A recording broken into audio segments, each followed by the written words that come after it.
ሰላም እንዴት ናችሁ? ዛሬን ሙሉ ለሙሉ ቀይረህ የነገውን ስኬትን ለመገንባት ዝግጁ ነህ? ሁልጊዜ የምታስበው ትልቅ ሕልም አለ።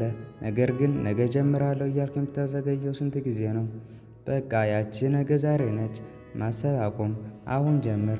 ከዚህ በታች የምነግራችሁን ከተገበራችሁ ሕይወታችሁ ይለወጣል። ለጥበብ ሕይወት ቻናል አዲስ ከሆናችሁ ላይክ፣ ሰብስክራይብ በማድረግ ይጀምሩት። ሶስት ዋና ሀሳቦችን ጠቅልል አድርገን እናያለን። አንደኛ፣ አሁን መጀመርና የዲሲፕሊን ኃይል። ትልቁ ችግር እቅድ ማውጣት አይደለም። ትልቁ ችግር ተግባር ላይ አለማዋል ነው። ዲሲፕሊን ማለት ስሜት በማይፈልገው ጊዜ እንኳን ማድረግ ያለብን ነገር ማድረግ ማለት ነው። ስንት ቀን ነው አዲስ ዓመት ሲመጣ ከነገ ጀምሮ ያልከው? ስንት ቀን ነው የማንቂያ ደውል ሲጮህ ትንሽ ልተኛ ብለህ ያጠፋኸው? እውነተኛ ነፃነት የሚመጣው ከዲሲፕሊን ነው። ትንሿ የዛሬ ጥረት የማይናወጥ ልምድ ነገ ትልቅ ነገር ይሆናል። ከዚህ ሰዓት ጀምሮ ለራስህ ቃል ግባ። የዛሬን ሥራ ለነገ አላስተላልፍም በል። ጊዜን አታባክን፣ ጊዜ አንተ ነህ። ሁለተኛ፣ የንስር አመለካከትን መከተል። ከፍ ያለ እይታና በራስ መተማመን። የንስርን አመለካከት ተመልከት።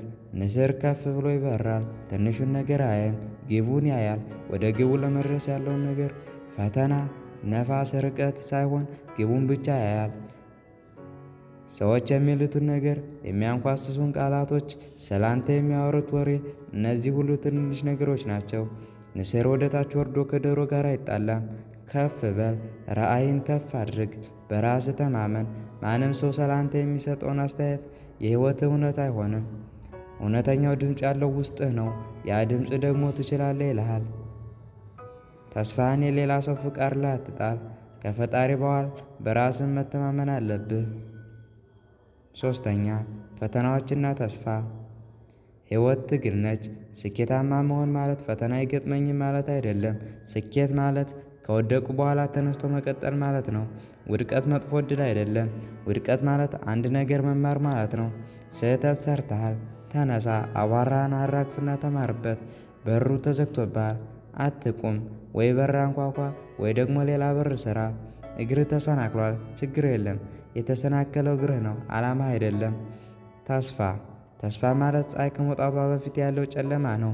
ጨለማው እስካለ ድረስ ብርሃን መምጣቱ እርግጥ ነው።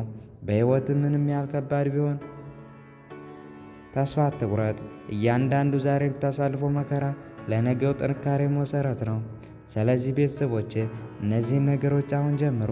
እንደምታሳኩት እምነታችሁን ጨምሩ። ዲሲፕሊናችሁን አጠንክሩ። የንስር ዓይን ይኑራችሁ። የምትኖሩት በእናንተ ባለው ሕይወት ነው። ነገን የሚፈጥረው ዛሬ ነው። የዛሬው ቪዲዮ ይህን ይመስላል። ከተመቻችሁ ላይክ፣ ሰብስክራይብ ማድረግ እንዳትረሱ።